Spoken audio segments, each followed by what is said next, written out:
ikifika sijui mwaka ujao kama ODM bado iko katika broad based, sisi tutoka. Si utoke sahi. What is the problem? You know, why are we, you know, hii mambo kutendekezana. You don't have any faith in the party that got you elected. Resign sahi kuna by-election yaendelea. Kesho kutwa tuenda Magarini, Kasipul, sijui wapi, na wewe kweli kama kweli waona ya kwa chama hakina nini, wewe una chama chako ambacho kwamba chaweza kufaa zaidi, resign honorably, tuingie katika debe, tukuoneshe yule ambaye kwamba ataweza kuingia katika chama ni nani, sio?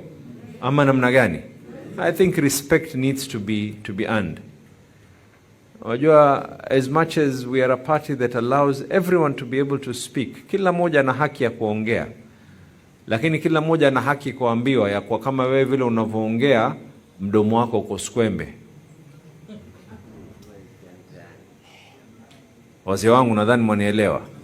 Kila moja ana haki ya kuongea, lakini yule ambaye kwamba anaongea mambo nyef hazieleweki, pia na sisi tuna haki kukuambia kwa hii maneno yako ya hivi na hivi, hata sijui ikifika mwaka fulani sijui chama hakina nini, resign. Wewe wacha tu. Tuachie sisi. We would rather have few people who believe in the ideologies of the party than many people ambao kwamba kila mmoja anaenda upande huu na upande huu. And then we will go back to the people. Si tutaregea kwa watu. Watu wenyewe si watachagua. Ama namna gani? Turegeeni bwana. We go into kabisa. We will not be cowed down at you. There was a reason why we got into broad-based.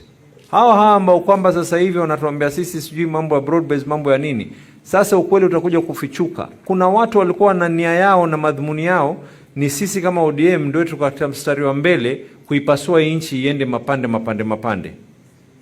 Kama kosa letu ni kuhakikisha ya kwa hii nchi isianguke na tuwe na kauli moja na sauti moja, we are guilty as charged. Ikiwa sisi tulikataa watu waweze kuzidi kuuliwa, tulikataa watu damu isiweze kumwagika, tulikataa hii nchi isiende kwa majeshi, kama hilo ndo lile ambalo kwamba tuhukumiwa nalo, sisi tuko tayari tuhukumini. Lakini yule ambaye kwamba aona ya kwa hii populist politics, sijui chama hakina nini, kama hakina si uende. You go bana, kwanza hata watu wengine wamechelewa bana. Mimi leo kuna keki pale. Na wajua saa nyingine sijui, mimi sina maradhi ya sukari,